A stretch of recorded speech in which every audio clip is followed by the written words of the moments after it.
let's start it with the meme review section.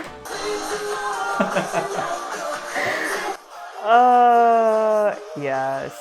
For anybody listening in who has a non-profit background, wants to break into product management, how will they approach this conversation on what mindset will help them?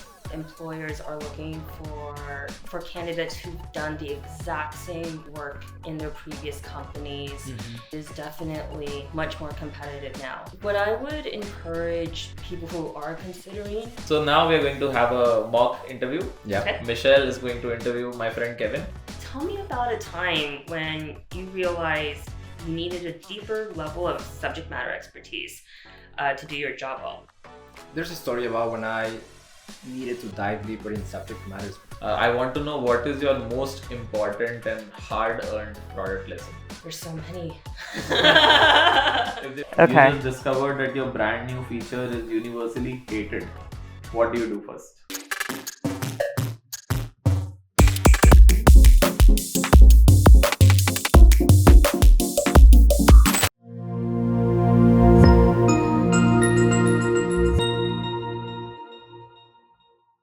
Alright, great. So we are live. Thank you so much for joining in. Thanks a lot, Michelle, for being here. Welcome, audience. This is Berkeley Haas Product Management Club's podcast. This is our second episode, and we are very, very excited to get it started, bring it to you guys live from iHouse on Berkeley campus. We have my co-host Kevin joining me as well. Kevin, how excited are you today? Really excited for the second episode. And yeah, today we have Michelle. And Michelle encompasses the Berkeley spirit, a mix of technology and social impact. So we're really happy on her insights about pivoting and entering product management today. Thanks, Michelle. Yeah, thank you so much for having me. This is the first time been on a podcast, so very excited. A little bit nervous at the same time, but I feel like you two will guide me through it all. Oh, it will be a lot of fun. We'll Okay. jump into a meme review section. That's Great. why we start. All right, We'll let's have do a hot this. take segment. Okay. And we'll have amazing conversations. Fun. Great. And just for context, Michelle is Director of Product Management at Zendesk. She's a problem slayer. She's been doing this for a while. And she has lots I of like golden that. nuggets for all of our audience members who want to enter into product management, especially coming in with a very non-traditional background and currently leading a very technical product. This episode will be a gold mine for anyone tuning in. So let's get started, and let's start it with the meme review section. Yeah, All right. my Okay. favorite part. Drum roll, Great. here are the memes. It's funny because we collect the memes from time to time with the bunch whenever we are. We keep adding it to our collection, Yeah, there's and then we shortlist 5 for one episode. There's a lot of content out there. A few moments later. Let's get started with the first one, Michelle. Oops. Here you go.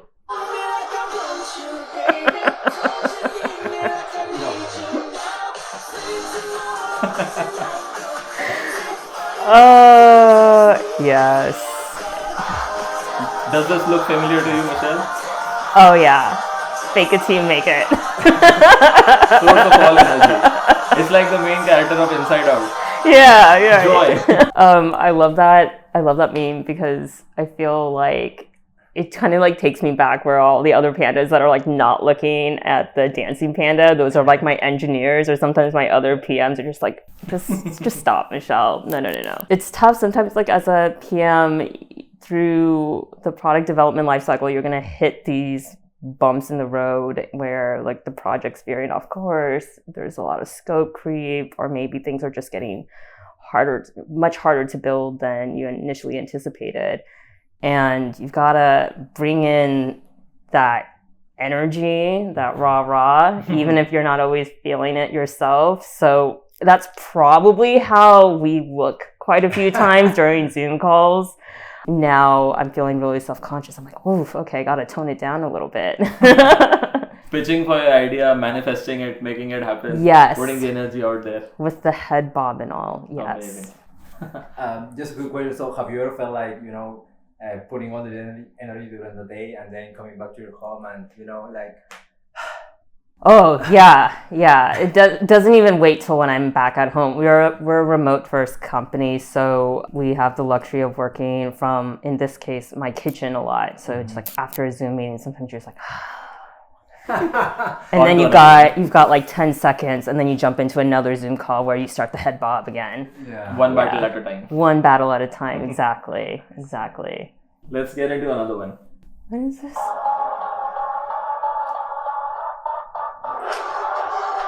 What is going on? What? No. Never has happened before. Never. Absolutely not.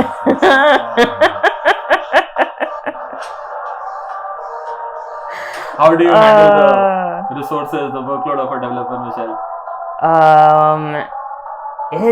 It's tough. It's not always the same, you know. I think every engineering group that I've had the pleasure of working with, they have a different way of responding to how I'm interpreting this meme is scope creep. And what is the recurring theme through it all is to try to help them understand the rationale behind the scope creep and why it's important to our customers, why it's important to our business. Usually that lands. But you also get these really interesting times where a developer will rightfully so push back too. And so I think we'll probably get to this a little bit later on in the interview, but I always look at my relationship with my engineers as equal partners. So they have the authority to push back and question, why are all these extra barrels being put on my bike? And if I don't give them a strong enough justification, then we should really be revisiting the whys. The carrot, the motivation. Yeah. Why should I even do this? Right, exactly. Engineers, you are a key part of the decision-making process. Very important.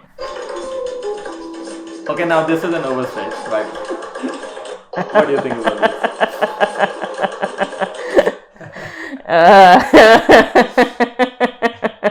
The PM is cute though. Yeah, that's true. Physical effort. Yes. I'm there with you in spirit and support.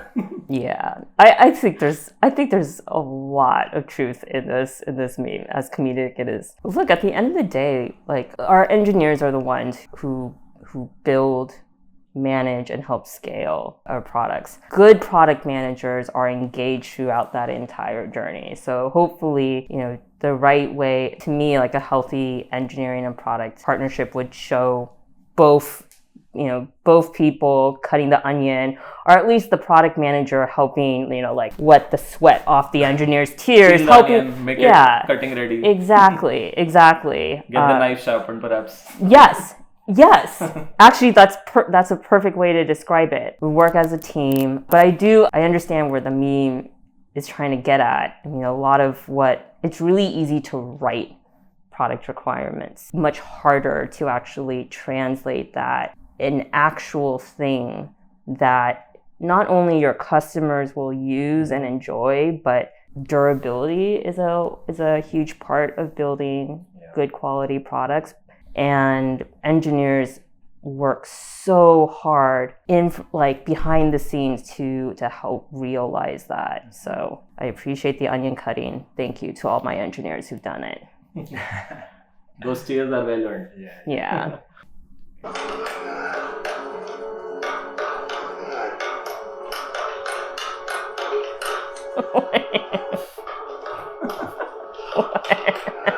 PM pretending to be busy.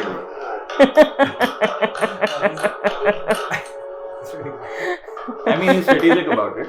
Yeah, it's funny because you can probably I relate to James Franco too when I look at my engineers. They're probably, the work that they do is like completely magical to me sometimes. Most product managers don't have the luxury of sitting back and pretending to be busy at work. But I can understand how, I think from like an outsider perspective, there's a lot of mystery to the role. You're not actually developing, you're not exactly managing customer relationships yourself. So like, what do you do on a day-to-day? I think that's a fair question. Is it fair to say that PM is the void that is left over from every other function? Yeah.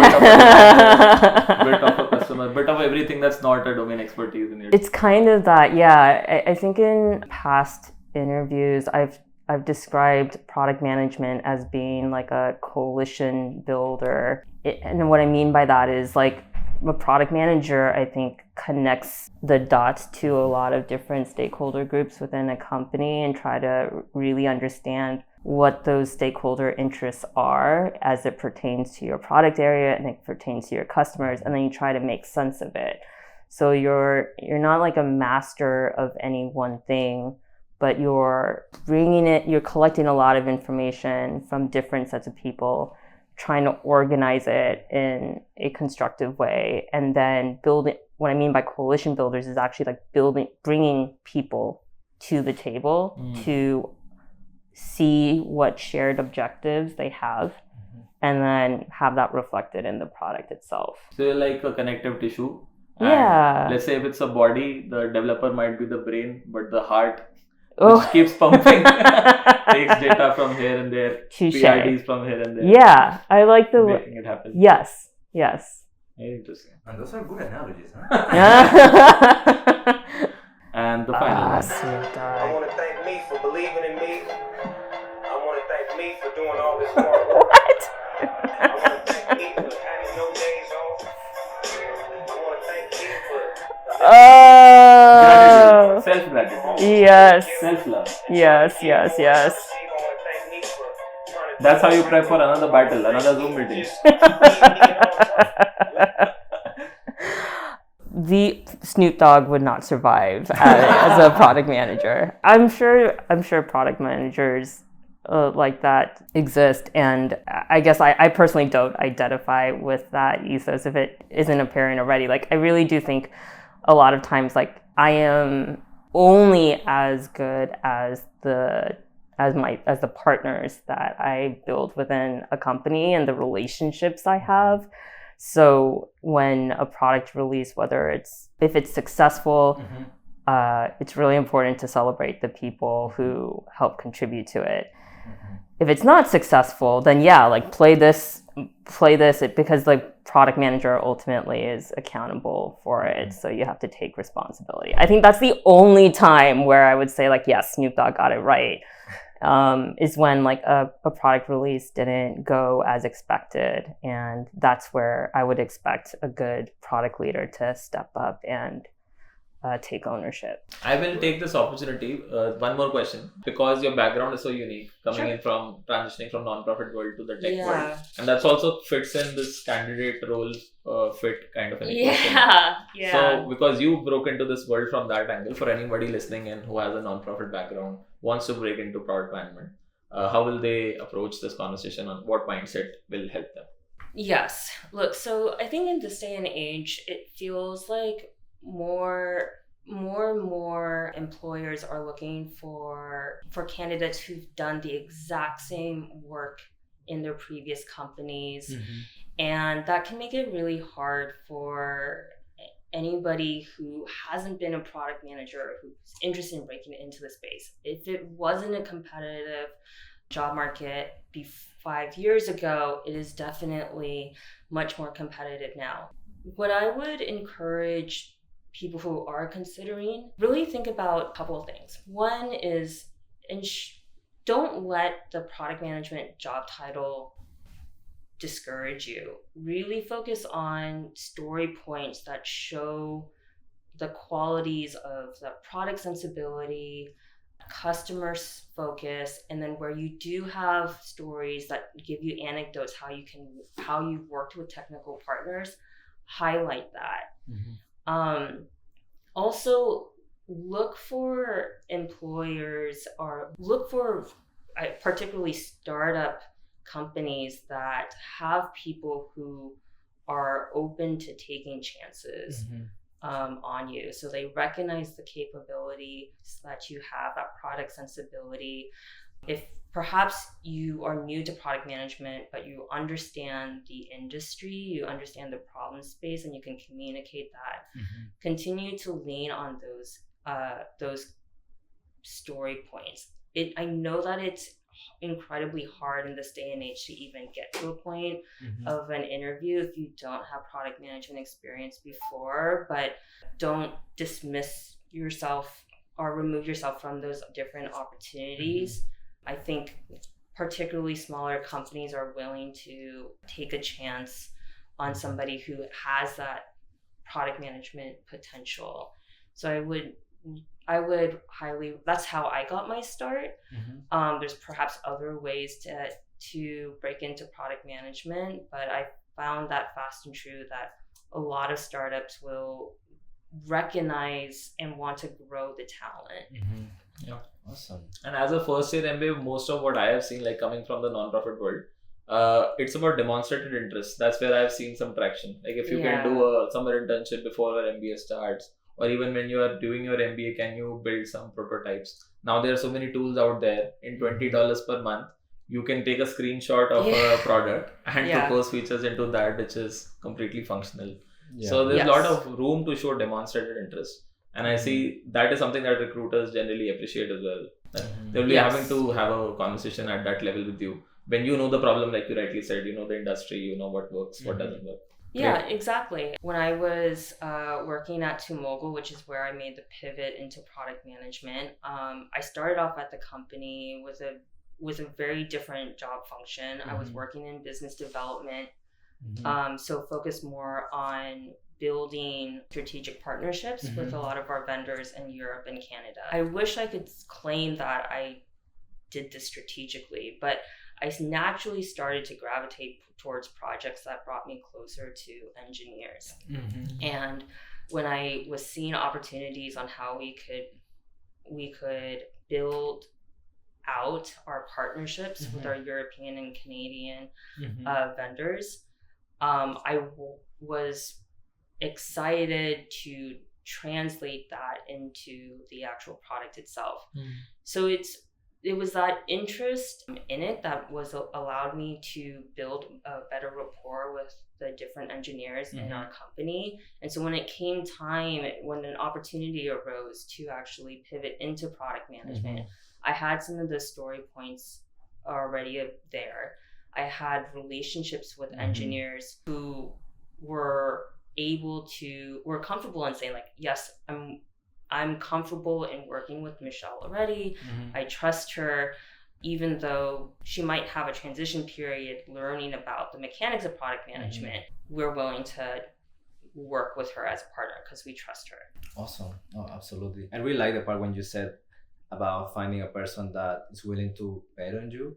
I think that resonates a lot. Like, finding a person at the right time. Your champion. Yeah. It vouch for you when you're not proven yourself. There is some component of serendipity as well when you are looking, but as long as you're looking, I think things start to happen, right? Right. I'm a big believer in coffee chats. Maybe that dates me, but the more that you can reach out to people and ask about like their personal experiences, or also ask for advice, ask for help. It's really surprising how many people are like just inherently very generous with their time, and many people have been only able to get to where they are in their career because other people have taken a chance on them.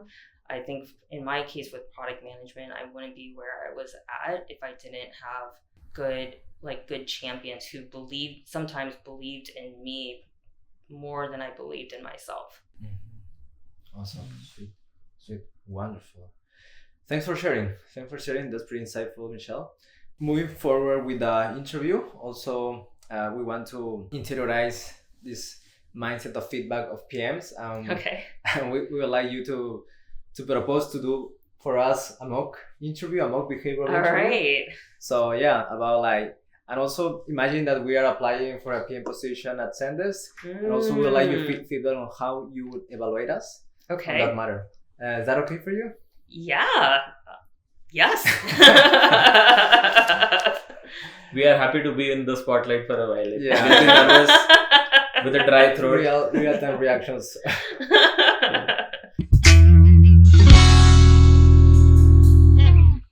So now we're going to have a mock interview. Yeah. Okay. Michelle is going to interview my friend Kevin.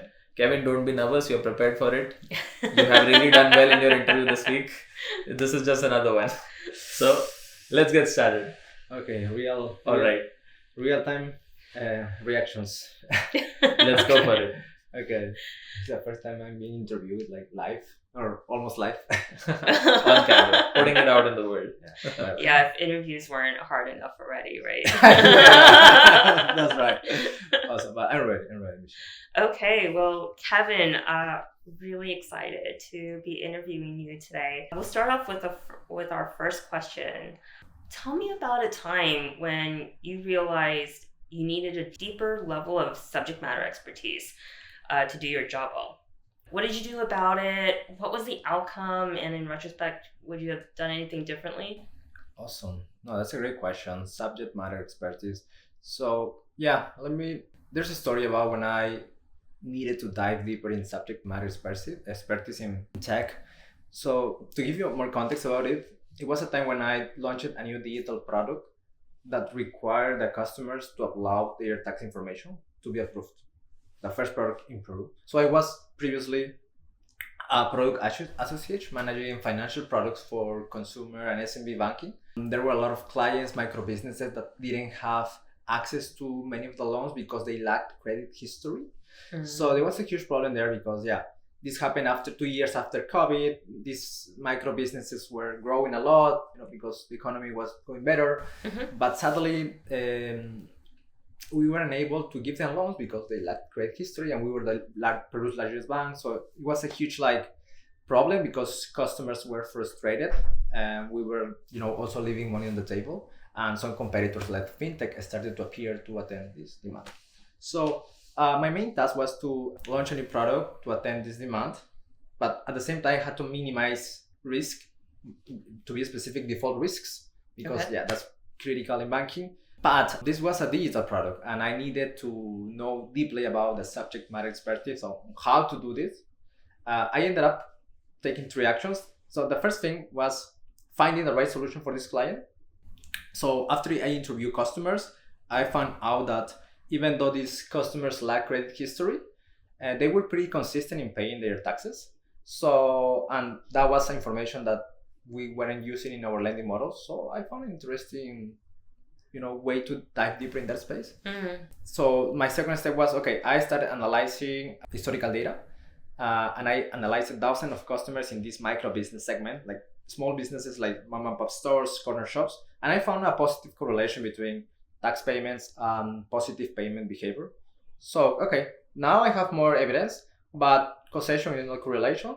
So I proposed an MVP, and this is where the technical expertise appeared, because to propose an MVP in which I was requesting the client's tax information required me to add an additional screen in our lending process in which I was requesting this tax report. I see. So I had no idea how to do it. So I needed to, understand deeply how to do it, working with engineers, because there were 3 main things that I needed to know in this MVP. First, OCR technology and data collection, because I was a client were uploading a PDF, and I needed to read the data and also to collect this data into databases. So I reached out to data teams to understand how this was working. If we had service available in other business units, APIs already developed, and there was. But even though it was not a simple task, it required time, and it required me to be pretty involved in the process to make sure that because the format was consistent, standardized, the data integrity was okay. What would we do if we didn't have any type of information? So OCR and data collection was something new for me. Second, authenticity of the document, because clients could edit the PDF whenever they want. So I needed also to think, manually we could validate the document in an external web page, but that was only, you could do it one by one. So we needed to connect this to the National Tax Organization in Peru API to validate each PDF properly. Interesting. So that was a new challenge because it was the first time looking to connect to a service to a public organization, not a company, but the government, right? So it involved other challenges here and there. And third, the cybersecurity knowledge, because whenever a client was uploading a PDF, Yeah. you would risk the infrastructure also of the bank if this document had like small words or some viruses. So I needed to double click and also to understand what was going behind to implement a service to screen properly these documents to avoid these documents like putting virus in our blob storage. So after diving deeper in those technical aspects, I was able to propose and test the MVP. It worked out really good. And yeah, I mean, currently this business generates in Peru $40 million in monthly disbursements. And it's currently the first real-time customized loan product based on tax payments in Peru. So it helped us a lot to unlock a new avenue for revenue in the bank. But I learned that in that experience that even though it could sound like, pretty and fancy at the first time, let's just ask the information on our PDF to our clients, but it ended up requiring a lot of effort behind in putting out to the world a product that was safe, innovative, but also fast. So it was the time when I had to understand subject matter expertise in a deeper way. Yeah, it looks like it wasn't just a matter of going deeper and understanding this particular customer segment and their behaviors, but also understanding the technologies that would be required in order to implement it at scale. That's really fascinating. Thank you for sharing your experience. Let's move into your second question. Would you have some more feedback in terms of how we could have done better, perhaps? And you'll appreciate it, right? If Yeah, it's more absolutely. constructive. Like in terms of perhaps the length of it, or in making it more conversational, how could he have done an even better job? Yeah, so I think the example that you gave was very strong. I often ask this question because I want to make sure that a product manager that I hire will be able to problem solve and seek to learn and understand new spaces that they haven't been exposed to, and then translate that into like very clear outcomes. So I think that your example of identifying an opportunity, going deep into understanding like this micro business behavior, what are they like, if we're not seeing the exact attribute about credit scores, that you're looking for different types of behaviors that can improve the confidence of it all. That was really great.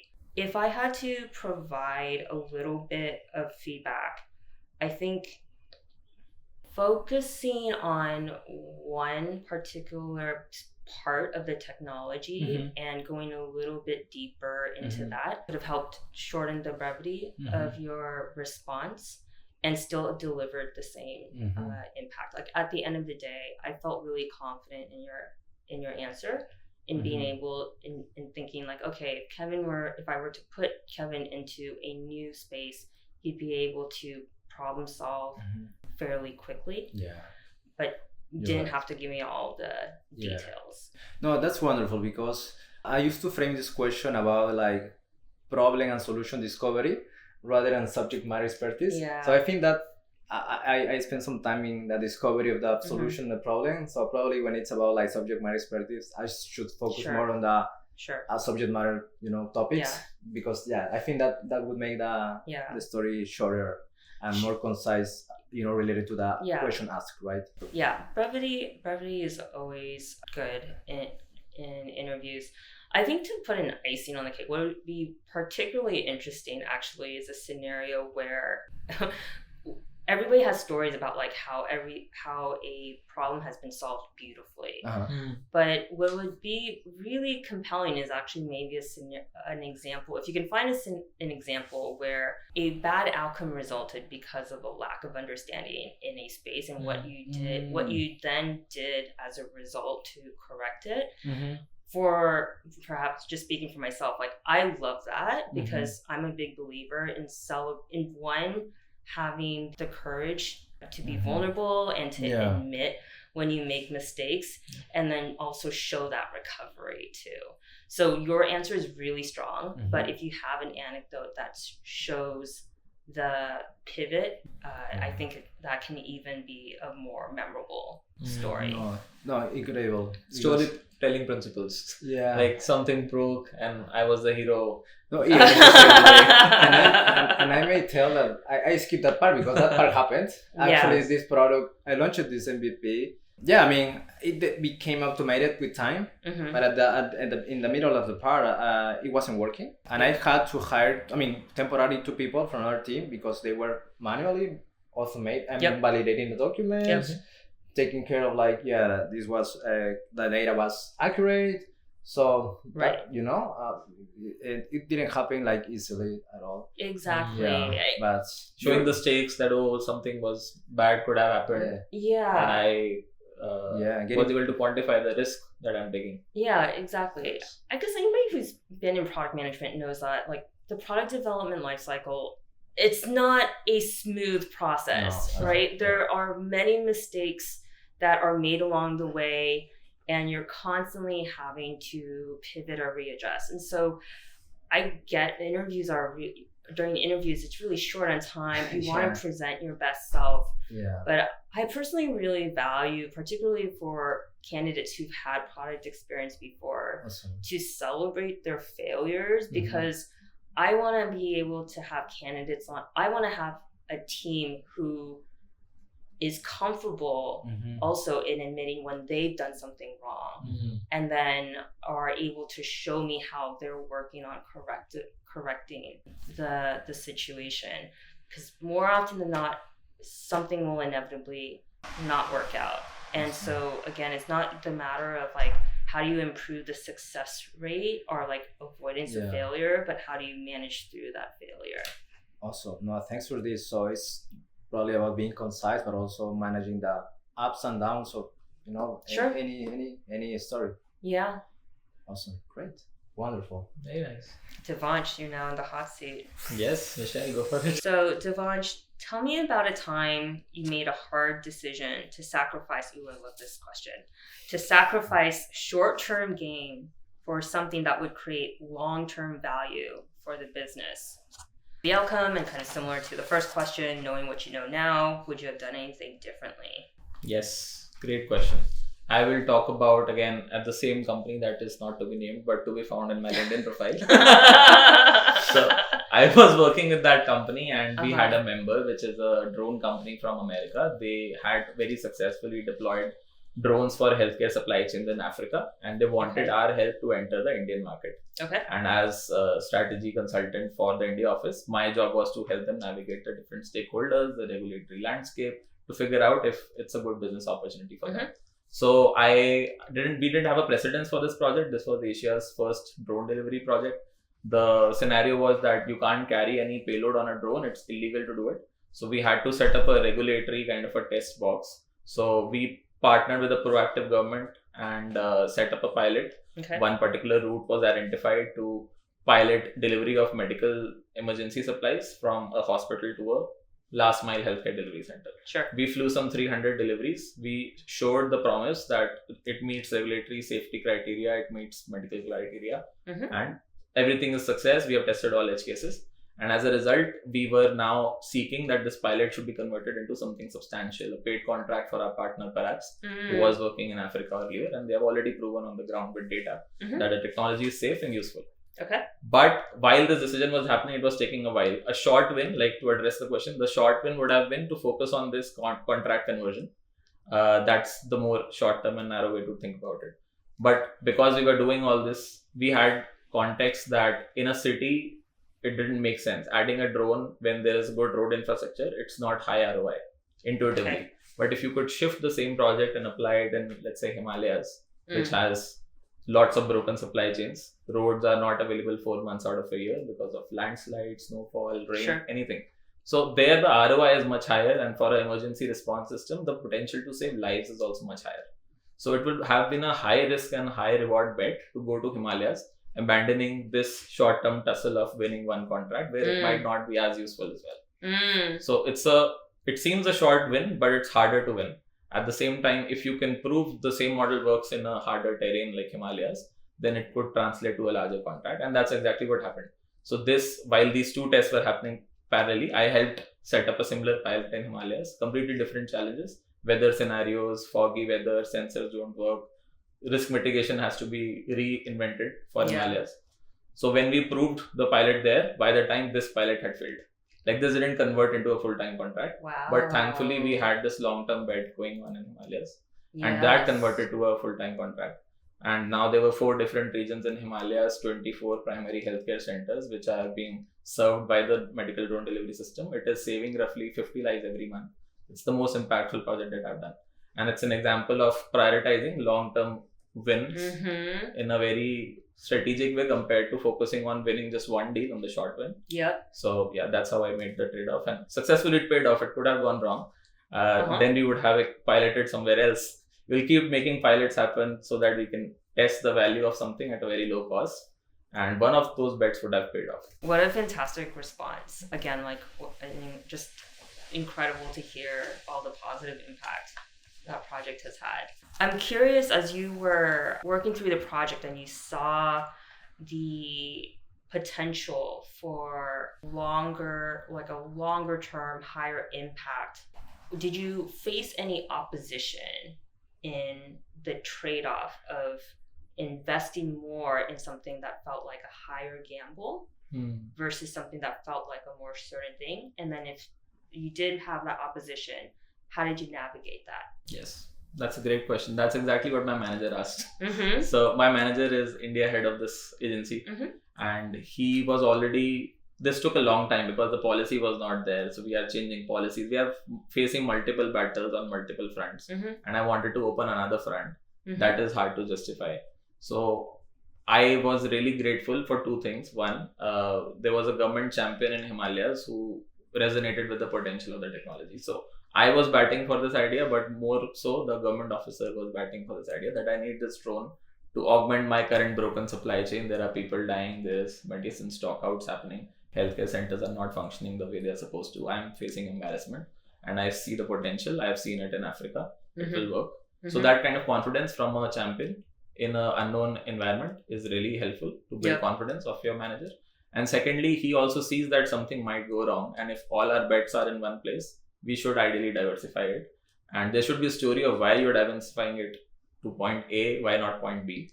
And if I have a convincing answer that there's a champion who will connect me with the customers, I'll be able to do my research. I will do a very low risk, low cost pilot, only one route, only within line of sight, no chances of anything crashing, not near the international border. So making it eliminating the risks as much as possible from that small pilot was my goal. And it does take a leap of faith from the manager as well, that okay, let's do it because we need something to show our face if something goes wrong. So phrasing it in a way as a way of mitigating something that goes wrong generally works with senior leaders. That's what I've seen. Most people are like, okay, this should not come back on me. This decision should not be a reason for me being fired or thrown under the bus or whatever it might be. So just being empathetic to that feeling on what decision makers value when they make decisions was useful to go ahead in this project. Incredible. All right. Well, how did you feel about that question? I felt great. I mean, honestly, very humble. That's how we start the episode with. Just take his papers, drop it. Walk out of the room. No, thank you so much. Means a lot. If you being your own self-critic for a moment, if you were to change a component of your answer, what would you modify? I try to do what you appreciated, like 2 things that I want to touch on, but I'm not sure if I closed it out in that way, that these are the 2 things that I did, and I won the confidence of the government champion, and then I phrased my story in a way of loss aversion so that my manager can approve what I was seeking. And that got me the result. So I should have said this, just what I said right now. In summary, to cut the long story short, I did these 2 things, and that's how I made it. Yes, I agree. I think that could have helped tie the bow on your answer. But I think overall, you handled the question quite well. I really loved the part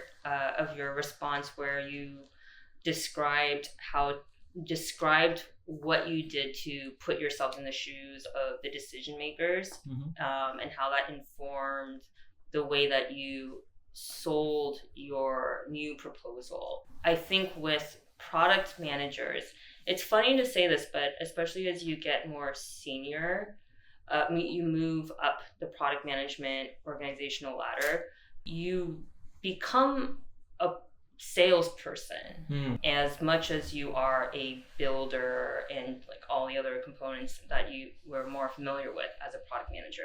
Because we live in an imperfect world of resource constraints. There's only so much real estate on a company's product roadmap. So how can you propose an idea that may seem counter to what a person's interest is, show them the opportunity, and then preempt any objections they might have by showing that you thought through those concerns as much as possible. And I felt like your response was able to articulate that very well. And so as somebody who's a hiring manager, I would think, okay, Devansh is capable of also being self-sufficient. He has that executive presence to be able to vouch and sell his ideas and visions. I would not need to coach him in that area. Got it. Yeah, I completely agree with that. Being salesy, like I did a PM internship which was almost like sales work. Yeah. But I can agree that pitching our ideas constantly and to completely different stakeholders, all of them having different needs. Yes. And it has to be a puzzle that fits all of those crevices somehow. Yes. It's a satisfying experience, first of all, and very much like sales, where you have to be comfortable hearing no and learning from that in an iterative way. You do. You really do have to augment the stories in a way where that ensure that the way that you're telling it hits on the types of concerns and motivations your audience has. Awesome. Great. Thank you for that feedback. Yeah. That's why we need to keep selling the value proposition of our podcast. Yes. It's not a problem, man. Yes. Let's get to another segment. Yeah, spicy hot take segment. Okay, let's see. This is the same as last episode. This is to get more contrarian views out, to make conversation more light rather than focusing on interview prep.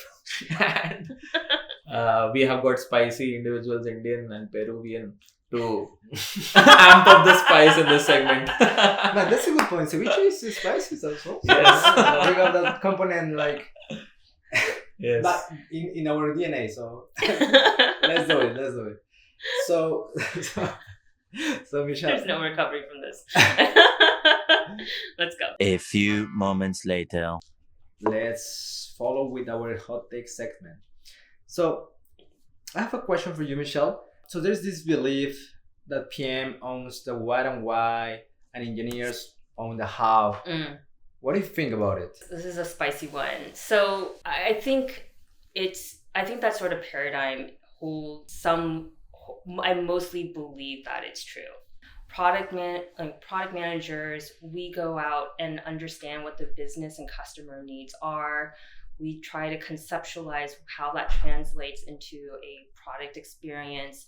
And then we work with engineers who try to take that vision and take what we're describing as the customer experience and then reflect that in a product. But what I've found personally over time is that there's a lot of untapped potential that you leave on the table if you continue to have a very clear bifurcation of roles of that what, why being the product manager's ownership and engineers just focus on the how.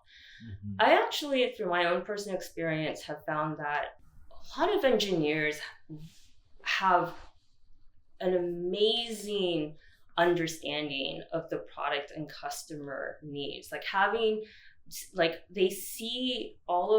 They see the customer needs through a different lens. They look at the back-end systems and the services and how different consumption of certain like resources or workloads kind of reflect how customers are actually using the product. I guess to say this, I think a lot of engineers like bring a different perspective of how to meet customer needs. Sometimes they help us discover unmet customer needs that don't come out of your standard like market and user research.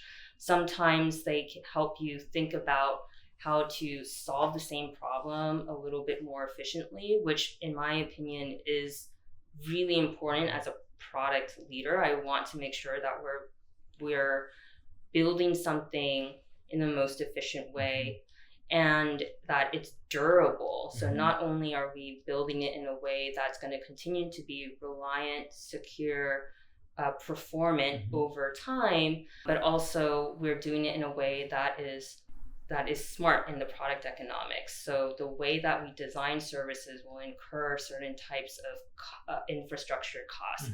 How do we ensure that those infrastructure costs are justifiable based off how customers are using the product? And those types of conversations I find I get the most insights and I identify those opportunities the most when I treat my engineering partners as equal partners in the why and the what. I will continue to be accountable for that ultimately, but I never want to shield them away from having an opportunity to participate in that opportunity identification and also in the design of the solutioning as well. Great. Just a quick follow-up question, Sure. because that's really insightful. I'm curious to know, in your daily basis, how do you involve engineers in that why and why? Every day. And I think it's funny because I think maybe my point of view is framed from the irony of my product management career path so far. I'm probably one of the least technical product managers that you'll come across of, and it's great that I'm saying this publicly for all future employers to hear. But in a very ironic twist of events, all of my product management domains have really been in highly technical areas. Whether it was my first break into digital advertising, I was helping our infrastructure teams run the backend systems of a real-time bidding architecture. I was learning about caching. I was learning about different how to make different API integrations more efficient. And then now I'm working at Zendesk, where I'm working with over 100 engineers worldwide, helping to maintain the performance and scalability and reliability of Zendesk's core cloud infrastructure platform. These are not domain spaces that I understand very well. I'm proficient enough, but I often have to lean on my engineers to help identify opportunities that are not being addressed. And part of my team's job is to build products that make Zendesk engineers' lives easier and more productive. That means oftentimes that my own engineering partners may understand my users' use cases a little bit more intimately than I do, because I'm not in code. And so that sort of partnership is necessary in my space because there is an acute closeness that my engineering partners have with the problems that I didn't have coming in. So my job less about being the idea generator, but more focused on how do we structure and create an objective funnel to capture all these different ideas that our engineers are identifying, work with our engineering partners to come up with a better set of decisioning criteria that aligns all these that sorts out all these opportunities based off some level of priority and urgency, so that we can figure out what to invest in, and then to validate that we're actually delivering what we hope to make easier or simpler for Zendesk engineers. But those ideas don't come from me oftentimes. They come from my engineering partners. So looking to them as equal thought partners, putting that sort of product ego aside and that insecurity that you might have, like, okay, if I'm not identifying the ideas, then what do I bring to the table? My job is to help sort through the noise and sort through the opportunities, help evangelize the very best ones, sell them to our leadership and help them better understand in a non-technical acumen why this engineering project is so important, why investing in our Zendesk engineers is more important than perhaps a new feature for our Zendesk customers. I see. Does that answer your question? Yeah, absolutely. Okay. Absolutely. Thank you for sharing. The more I hear this, I see you as a brainstorming partner who has some taste. Okay, all these ideas are great, and this is what aligns to the taste, the long-term vision, or what my executives might want to hear more of. Yes. And you know what? It's taken quite a long time for me to personally get to that level of comfort and accepting that that's a role, and having the confidence to say like that is an important role to play. Beginning your product management career, you want to feel like you are the subject matter expert in everything, and you have all the ideas and the solutions off the bat. And it's once you get your dose of humility and you realize that's not the case, being able to coax great ideas from your engineering counterparts, I think has been one of my greatest joys as a product manager. It's probably in some ways the reason why I continue to gravitate a lot more towards more of the back-end systems and internal tooling and infrastructure. It's because I really believe that that engineers oftentimes, like, they understand the business just as well, if not better, than product, but they don't always have the seat at the table. So I really enjoy working in close partnership with them to see how we can change that. That's amazing. Voice of engineers. Yeah, man. So thanks for answering that, Michelle. We have another one. I want to know, what is your most important and hard-earned product lesson? There's so many. If there was It's gonna just take a while. one cool story, that we'll love to hear. I'm thinking about this answer in context to where I think some of your viewers might be. So aspirational product leaders who may be accepting their first role into product management. I think my hardest lesson learned is sitting in the discomfort of not knowing. So what do I mean by that? When you're starting off as a product manager, you're going to come into a space that you're likely going to always run into people or stakeholders who will understand a specialized part of the problem incredibly well. So your engineers will understand how the product works with the nuts and bolts.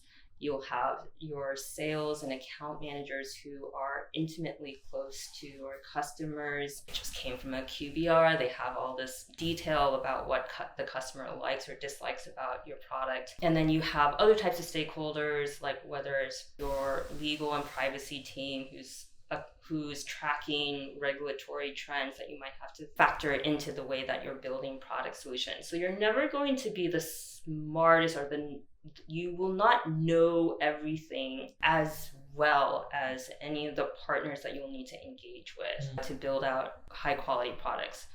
And once you're able to reconcile that that's okay, and that actually, I know this sounds cliche because I think it's been said before, like if you're the smartest person in the room, that probably means you don't have the right people in the room, or you're just delusional. But like, let's give you the benefit of the doubt. You're probably like, just don't have the right people in the room. Your job isn't to show that you get a space. Your job is to find people who are highly specialized in their area of work, bring those insights to bear, come up with a way to make sense of those insights and translate it into a recommendation for a new investment decision. So that's what I would say to new or aspiring PMs, is that like that discomfort that you feel right now of not knowing, that's okay.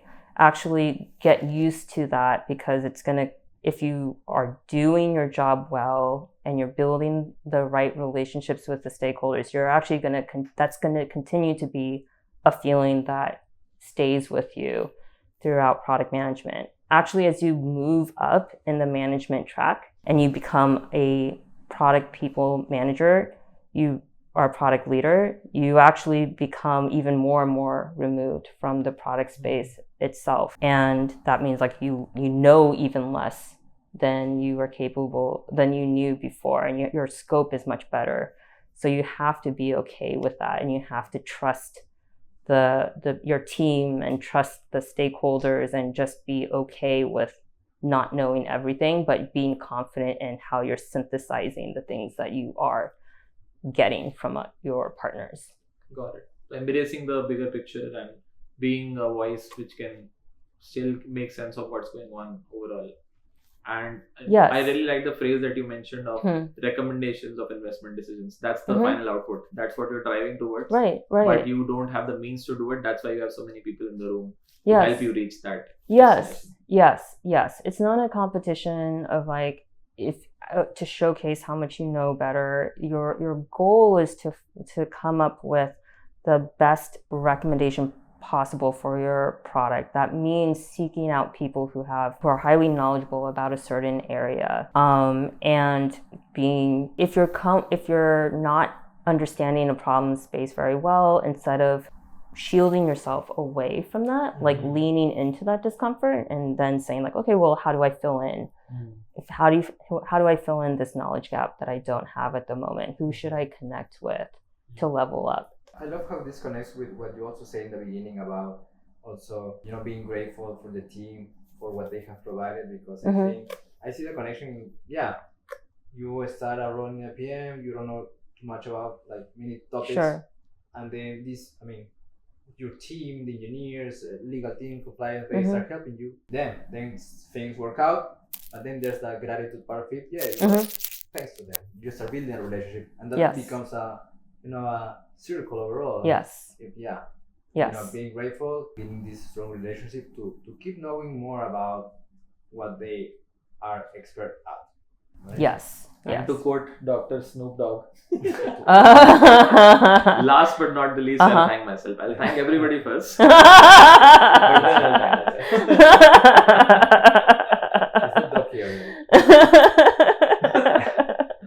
Awesome. Kevin, your next question. So, last question in this segment. I'm curious to know, Michelle, you have a lot of stakeholders, a lot of team, engineers, legal teams, private teams, maybe other teams as well. So you may receive a lot of requests from people, a lot of ideas. So I'm curious to know, how do you, manage that reaction? How do you say no convincingly to these people in order to also safeguard that relationship? Yeah, that's interesting. I feel like saying no, the way to say no to stakeholders actually, it's important to go back to a period before you have to get to a point where you have to say no to stakeholders. So I think it comes back to relationships and earning the trust from those stakeholder relationships. I think I've been really fortunate to confidently say in all my past areas of employment, we have the luxury of operating under the assumption that everybody's working off the best intentions. There's no malintent. We all have the best interest of the company and our customers in mind.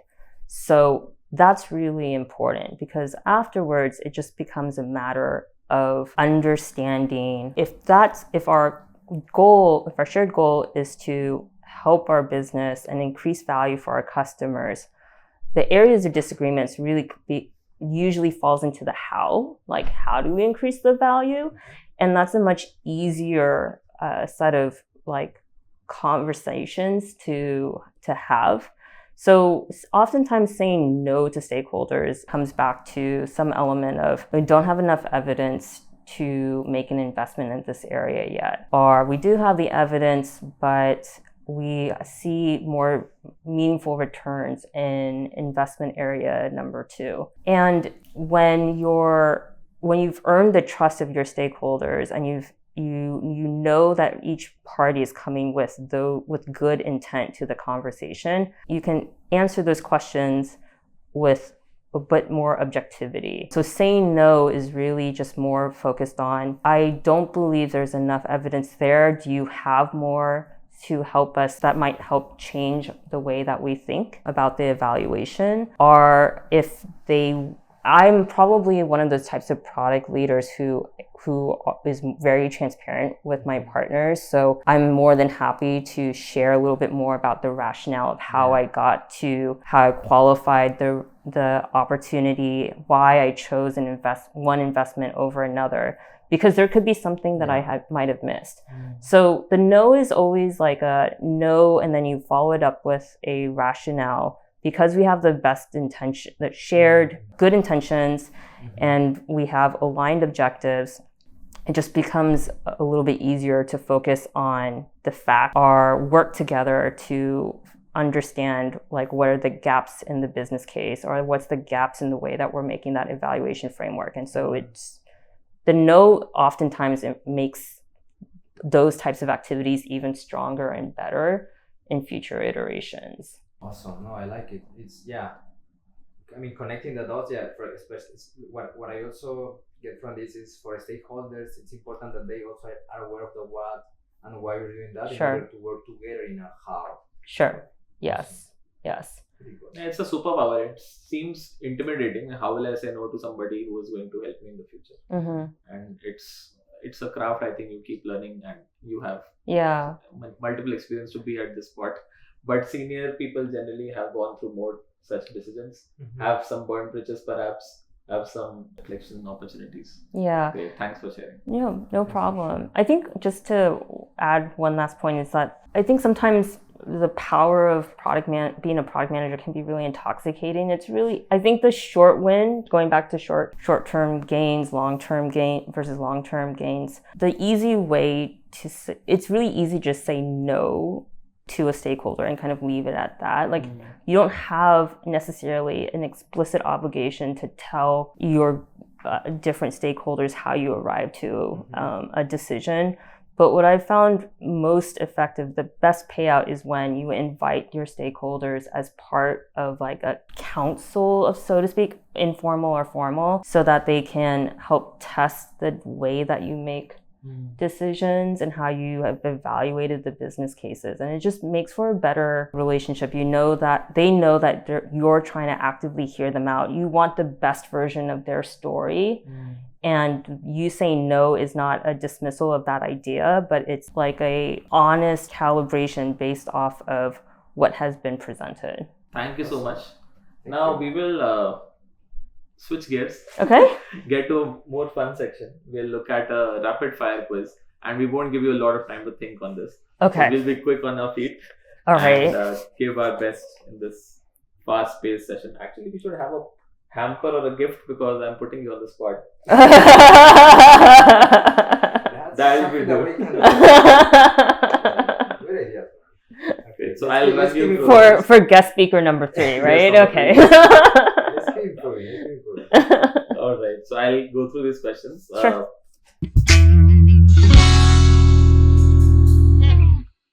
Great, so we have 10 questions. First, if you could only use one PM tool for the rest of your career, which would it be? Okay, at full admission, I took a peek at these questions and I'm glad I did for this one because I would have been stuck in decision paralysis. I'm going to say Slack. Awesome answer, Slack. Moving on to the second question. Your engineering team is hangry.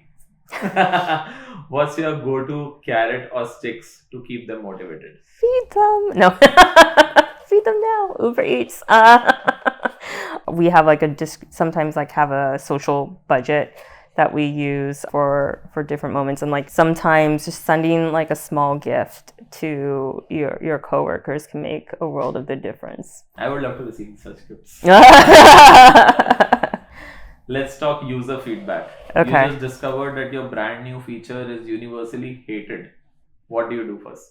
Step 1 is listen. So I think the knee-jerk reaction is go on the defensive, maybe like point to like all the areas you cut scope and make that the reason why. But listen to your customers. Ideally, be able to sit down with them and walk through the actual like experience in the product to understand what's working well and what's not working as expected. That's probably my first step. Then you have to rename product manager, the title, to make it sound more exciting. Which new title are you going to pick? Coalition builder. Why that? Okay, yes. Coalition builder, oftentimes a product investment area, like multiple people in an organization might come to the same realization of an idea, but it's really interesting how often like those same teams don't share or realize that that's happened. So as a coalition builder, you're like, one of the jobs that you can be as a product leader is to identify when there are some common points and then bring those voices together to make a really compelling. On the flip side, sometimes you need to reconcile differences, and that's also another version of coalition builder, when people have different incentives and you have to bring them together to make concessions for the greater good. Awesome. Great answer. Another question. If you were to pick a superpower for your PM life, what would it be? I can give you some options. Okay. If you want. Okay, yes. 4 options. First, reading engineers' minds. Like, so you can decode their cryptic code speak. Whatever is in their head, it's transparent to you. Okay. Second is instant empathy download. You know exactly what a customer feels or a customer stakeholder feels. That's a lot. Okay. Third is infinite prototypes. You can test and iterate any idea, wildest idea, at 0 cost. And final, time slowing powers. So daily stand-ups never run over. That's These really are funny. your 4 options. Okay. Reading engineers' minds, instant empathy download, infinite prototypes, time slowing powers. Infinite prototype. I would love 0 cost experimentation. Alright, so here's the next one. It is 3 a.m., your phone buzzes, the entire DevOps pipeline is down. In one sentence, what's your immediate next move? Besides grabbing the strongest coffee. Yeah. Assess customer impact, design a communication plan. I think oftentimes like when something is breaking, your immediate response is, how do we fix it and fix it as quickly as possible? That makes a lot of sense. And yes, you definitely should. Sometimes we forget that like customers are experiencing these outages and they want to be brought on the journey of understanding that, one, like we recognize there's a problem, and 2, we're taking the necessary steps to address them, even if those updates don't actually have any new meaningful progress. Like just that level of reassurance, like we're there, we recognize this is a problem, we'll continue to keep you in the loop. Very important. Which overused PM buzzword do you secretly love and which one makes you cringe? Okay, North Star metric, cringe, even though I use it.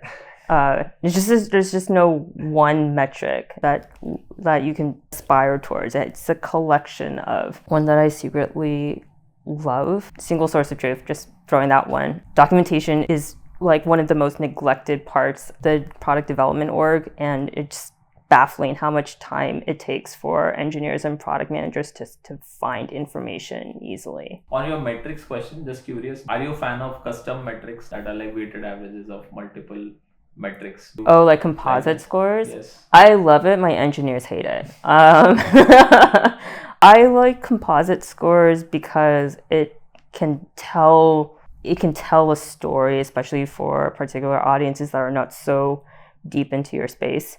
But I also recognize the fallibility of composite scores too. It obfuscates some of the important details that might be critical for audiences to see. So I guess there's a balance, but most of it, like I err on using more composite scores than not. If your team was to vote, what title would they give you? Like a tag. You are known for something. I'm a huge evangelist for like brown furry animals. Like they became my spirit animals. So like quokkas and capybaras. So I guess say that again. Quokkas. Quokkas and capybaras. So like they're my spirit animals, and I think that it kind of reflected a lot in the way that I handle myself at work, because quokkas are just they're known as the happiest mammals in the world, and I think there is like a lot that I try to do in bringing positivity into the workplace, even though sometimes I don't actually feel it myself, but just trying to manifest positive vibes. And the capybara part is more of the like, sometimes chill, like sometimes you just like when it's like kind of the equivalent of the dog like on the computer where the fire is burning around you. It's just like, like sometimes you're in a swamp right now, like things are smelling a certain way, but I'm just going to lean in on this. I just saw a capillary today about that. Yeah? So we're gonna jump into the lake. Yes! Yeah, we can do this all day. Used to all the fires. Yeah, so I'm known for my capybara and quokka That's emojis. a great answer. It's very unique. Mm. Adding to my vocabulary. Thank you. How do you pitch ideas? What's your format? Do you like slides or a memo or a prototype? Or what's your go-to? Used to be slides, but more recently been leaning on the written narrative, like memos and briefs. Memos? Yeah. Has the change been conscious? Like something worked really well? Yes. Still assessing whether it's more effective than decks. I think PowerPoint decks, it's easy to sell an idea, but I like the written brief because I think it's easier to invite more people to challenge your idea. So I've tried as more and more to push my team and myself to lean on the written narrative. That brings us to the end of the segment. So you did really well. I Great. wish I had a gift for you. We are almost in the end of the episode. Michelle, I would like to know if you would like to share any leadership lesson that has shaped your career. I'll answer with 3 groups. I think for people who've made a break into product management with a non-traditional background, one obvious group is to always thank the people who took a chance on you. So the founders of the company I used to work at TuMogul, Brett Wilson, John Hughes, my manager, Chris Bell, as well as the chief innovation officer, Jason Lopetegui, who originally hired me into the company. They all saw some potential that I myself didn't see in myself. And during the most challenging parts of product management, the first 2 years where I wanted to give up, they wouldn't let me. So I have a lot of gratitude towards them. I think as my career progressed, a lot of gratitude towards really strong female representation in product development leadership roles. So Leah Rivers, she was my senior director who hired me into Zendesk. Also have a really strong mentor in one of the senior VPs of engineering, Nan Guo, who just continued to show, hey, we can break that glass ceiling for female representation in the space. And then, but I think one group I don't give enough gratitude for is ultimately it's all the engineers, current and former, that I worked with. I can't tell you how many countless hours I had to say some sort of line, talk to me like I'm a kindergartner, help me understand what you're trying to say. And just the amount of patience and the number of hours that they've spent to help up-level my own understanding in the product space has really made me not just a better product leader, but also just, I think, a better employee in general. So just a lot of gratitude towards those engineers who often don't get recognized enough for uplifting their PMs. Awesome. So this has been a really interesting episode, enlightening episode as well. Thanks for sharing your about your experience. About Some the water. Maybe it's some water. Okay. Just kidding. Thanks for sharing, Michelle. So we are almost ending the episode today. A little wrap up. I don't know if you like to share also some No, words. I had a lot of fun. Thanks for coming all the way here, doing it in person. It's so nice of you. Yeah. We had so much fun. You agreed to do a mock live interview, gave us really good feedback. We got to share our stories. We learned a ton of stories from you.